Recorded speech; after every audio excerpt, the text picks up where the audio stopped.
तो चलिए आज हम लोग पढ़ने वाले हैं क्लास 8 का मैथ पहला चैप्टर जिसका नाम है परिमेय संख्या। इससे पहले हमने 2 लेक्चर पढ़ा दिया है, लेक्चर 1 और लेक्चर 2। अगर आप नहीं देखे हैं तो मुझे रिक्वेस्ट है कि आप जाकर के पहले देख ले। करते हैं वीडियो को स्टार्ट बिना किसी विलंब किए हुए। आज हमें पढ़ना है समवर्ग नियम। समवर्ग नियम कहता है कि मान लिया जाए कोई भी दो संख्या है, एक ए है और एक बी है।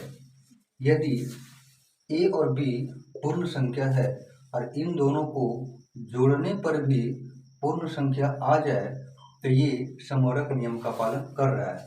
या तो उन दोनों को घटाने पर भी पूर्ण संख्या आ जाए तो भी समवर्ग नियम का पालन कर रहा है। या तो उन दो पूर्ण संख्या को गुणा करने पर पूर्ण संख्या आ जाए तो भी समवर्ग नियम का पालन कर रहा है। या तो दो पूर्ण संख्या को भाग करने पर पूर्ण संख्या आ जाए तो भी समवर्ग नियम का पालन कर रहा है। उसी प्रकार से हो सकता है कि ए और बी एक पूर्णांक संख्या हो। अगर उन दो पूर्णांक संख्या को जोड़ने पर एक पूर्णांक संख्या प्राप्त हो तो ये समवर्ग नियम का पालन कर रहा है। उसी प्रकार से ए और बी पूर्णांक संख्या है, अगर घटाने पर पूर्णांक संख्या प्राप्त हो तो ये समवर्ग नियम का पालन कर रहा है। उसी प्रकार से ए और बी गुणा करने पर पूर्णांक प्राप्त हो जाए, भाग करने पर पूर्णांक प्राप्त हो जाए तो ये समवर्ग नियम का पालन करेगा। अगर ए और बी परिमेय संख्या हो और उन दोनों को जोड़ने पर परिमेय संख्या ही प्राप्त हो तो समवर्ग नियम का पालन कर रहा है। अगर उसे घटाने पर परिमेय संख्या प्राप्त हो तो भी समवर्ग नियम का पालन कर रहा है। अगर उन्हीं परिमेय संख्या को गुणा करने पर परिमेय प्राप्त हो या भागा करने पर परिमेय प्राप्त हो तो समवर्ग नियम का पालन कर रहा है। जैसे बात किया जाए कि 2 एक पूर्ण संख्या है, 3 एक पूर्ण संख्या है। अगर दोनों को जोड़ते हैं 2 और 3 5, तो 5 भी एक पूर्ण संख्या है। इसका मतलब है कि यह समवर्ग के नियम का पालन कर रहा है। उसी प्रकार से देखिए कि 2 पूर्ण संख्या है, 3 भी,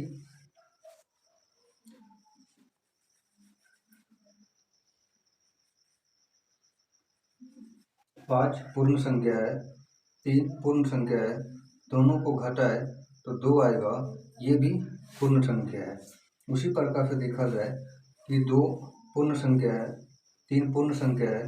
दोनों को गुणा करें तो 2 3 6, 6 भी एक पूर्ण संख्या है, यानी कि यह समवर्ग के नियम का पालन कर रहा है।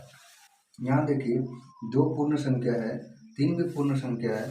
दोनों को भाग दे तो 2 भागों को गुणा में करेंगे तो 1/3, यानी कि 2 गुना 1 2 भागा 3, यह पूर्ण संख्या नहीं है। इसका मतलब ये समवर्ग के नियम का पालन नहीं कर रहा है।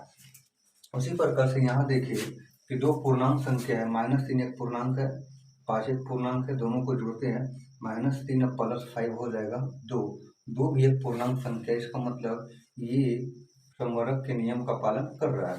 उसी प्रकार से -3 एक पूर्णांक है और 5 एक पूर्णांक है। दोनों को घटाते हैं -3 और -5 हो जाएगा -8, ये भी एक पूर्णांक संख्या है। इसका मतलब है कि ये समवर्ग के नियम का पालन कर रहा है। उसी प्रकार से -3 पूर्णांक है, 5 पूर्णांक है। दोनों को गुणा करें तो 3 5 15, -15 भी एक पूर्णांक है, यानी ये भी समवर्ग का नियम पालन कर रहा है।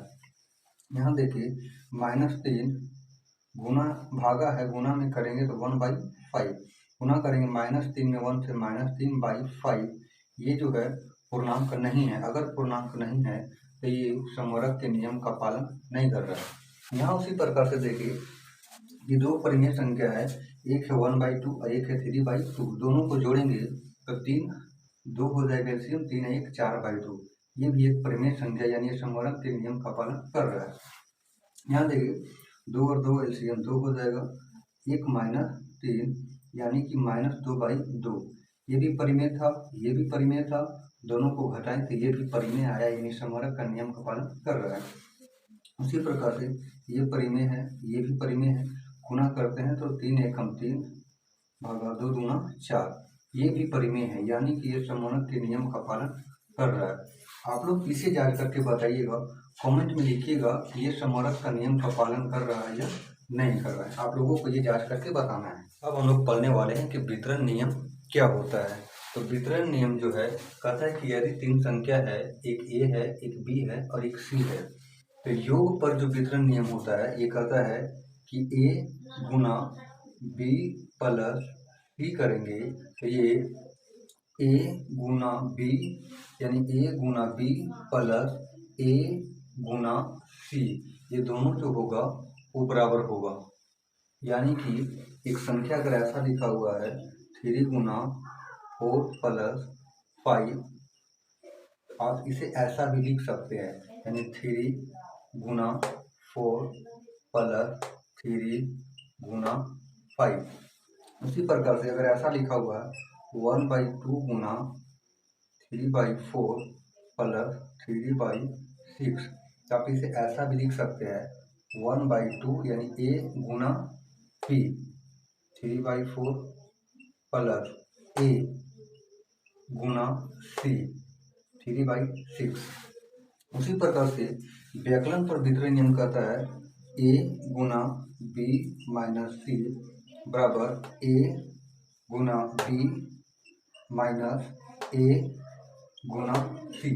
जैसे में अगर हम आपसे पूछे कि 5/4 गुना 3/2 माइनस 6/7 है, तो वितरण के नियम हम कैसे लिखेंगे? तो 5 गुना 4 गुना 3/2 माइनस 5/4 गुना 6/7, ऐसा हम लिख सकते हैं। अगला हमें पूछता है कि वितरण की नियम की सहायता से हल करना है। एक सवाल दिया है 2/7 गुना -3/5 माइनस 1/12 माइनस 3/5 गुना 4/7। इसमें हमें वितरण के नियम की सहायता से हल करना है।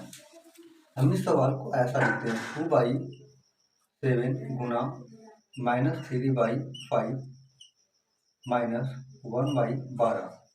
माइनस है इसे हम ऐसा लिख सकते हैं प्लस माइनस को आगे कर देंगे -3/5, क्योंकि माइनस गुना प्लस गुना माइनस माइनस होता है गुना 4/7। अब इसे ऐसा लिखते हैं 2/7 गुना -3/5, इसको आगे लिखते हैं यानी प्लस -3/5 गुना 4/7। इसको पीछे लिखते हैं। किसी भी संख्या को आगे पीछे लिखिए लेकिन चिन्ह नहीं बदलना चाहिए।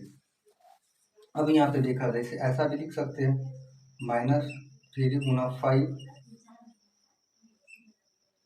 2/7, यानी अगर कोई 2 गुना 3 है तो इसे हम 3 गुना 2 भी लिख सकते हैं, कि दोनों बराबर ही होता है ना। तो उसी प्रकार से 2/7 गुना -3/5 है, तो इसे ऐसा भी लिख सकते हैं 3/5 गुना 2/7 प्लस -3/5 गुना 4/7 माइनस 1/2।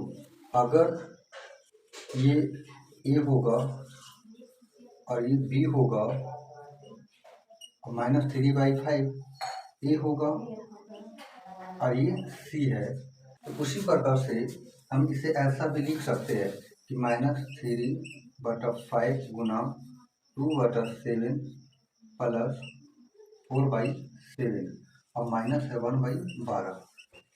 पहले क्वेश्चन का क्रिया होगा -3/5 गुना 7 और 7 का एलसीएम 7, 7 एकम 7 तो 2 एकम 2 प्लस 4 माइनस 1/12 -3/5 गुना 2 और 4 6/7 माइनस 1/12।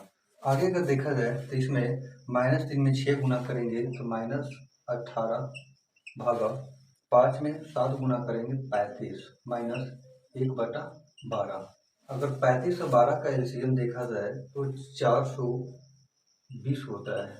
अब 35 से भागा देंगे 420 में तो 35 के कम 35, 12 में 5 गया 7, 0 35 गुना 70, यानी 12 मतलब कटेगा और 12 में 18 गुना करेंगे तो हो जाएगा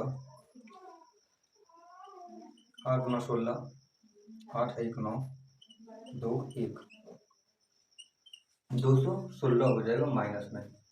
उसी प्रकार से 12 से अगर भागा देंगे 420 में, 12 पीछे 36 और 12 पीछे 60, यानी 35 मतलब कटेगा, यानी हो जाएगा 35 माइनस 216 और माइनस 35 जो होगा 6 और 5 11 हो जाएगा, 1 और 3 4, 1 5 2 बटा 420 हो जाएगा। तो ये इसका आंसर हो गया है। इस प्रकार से हम वितरण के नियम की सहायता से हल करते हैं। अब हम लोग पढ़ने वाले हैं कि तत्समक क्या होता है। तत्समक जो होता है वो दो प्रकार का होता है, एक गुणात्मक तत्समक और एक योज्य तत्समक। जैसे में यहाँ पे तत्समक तत्समक जो है दो प्रकार का है, एक योज्य तत्समक और एक गुणात्मक तत्समक। योज्य तत्समक कहता है कि यदि कोई संख्या x है या तो 1 है या तो -3 है या तो -5 है, इसमें से कौन सा ऐसा संख्या जोड़ा जाए ताकि वही प्राप्त हो जिसमें हम जोड़ रहे हैं। जैसे x में क्या जोड़े कि x आए, 1 में क्या जोड़े कि 1 आए, -3 में क्या जोड़े कि -3 आए, -5 में क्या जोड़े कि -5 है। यानी जो संख्या यहाँ जोड़ेंगे उसी को बोलेंगे योज्य तत्समक। जैसे में एकमात्र योज्य तत्समक 0 है, x में 0 जोड़ेंगे x आएगा, 1 में 0 जोड़ेंगे 1 आएगा, -3 में 0 जोड़ेंगे -3 आएगा, -5 में 0 जोड़ेंगे -5 है। यानी 0 को हम लोग योज्य तत्समक कहते हैं। उसी प्रकार से गुणात्मक तत्समक देखा जाए तो x संख्या है, x में क्या गुना करे कि x आए। एक संख्या है, एक में क्या गुना करे कि एक ही आए। -10 संख्या है, -10 में क्या गुना करे कि -10 है। 1/2 संख्या है, इसमें क्या गुना करे कि 1/2 है। तो इस प्रकार की संख्या को हम लोग गुणात्मक तत्समक बोलेंगे। जैसे में एक है, एक मात्र गुणात्मक तत्समक है। जैसे x में 1 गुना करेंगे x आएगा, 1 में 1 गुना करेंगे 1 ही आएगा, -10 में 1 गुना करेंगे -10 आएगा, 1/2 में 1 गुना करेंगे 1/2 आएगा। यानी एक को हम लोग गुणात्मक तत्समक कहते हैं। अब हम लोग पढ़ने वाले हैं कि प्रतिलोम क्या होता है। प्रतिलोम के मतलब व्युत्क्रम कहे, उल्टा कहे, सारा उसी का शब्द है। तो प्रतिलोम जो है दो प्रकार का होता है, एक योज्य प्रतिलोम और एक गुणात्मक प्रतिलोम। अगर हम आपसे पूछे कि योज्य प्रतिलोम क्या होता है तो कहता है कि यदि कोई संख्या धनात्मक है उसको अगर ऋणात्मक में लिख देते हैं कि दोनों एक दूसरे के योज्य प्रतिलोम कहलाता है।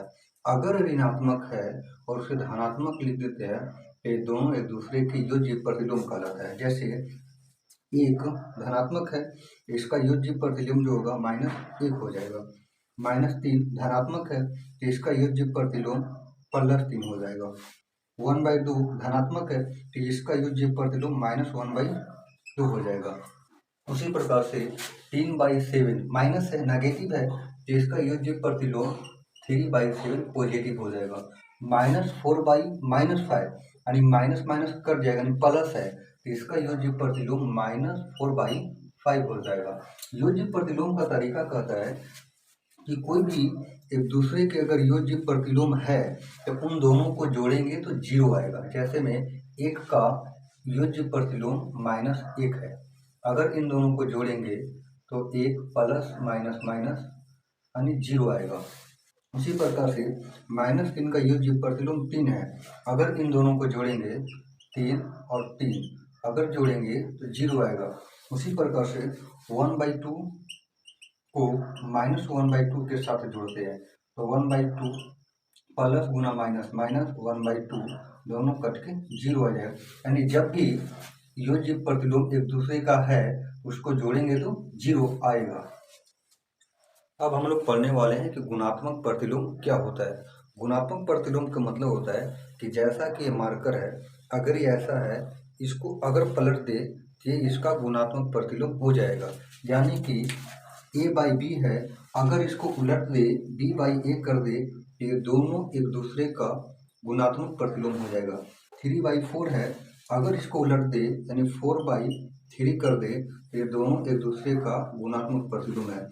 -3 है, भागा में कुछ नहीं तो 1 है, अगर इसको उलट दे यानी 1/-3 कर दे तो ये दोनों एक दूसरे का गुणात्मक प्रतिलोम है।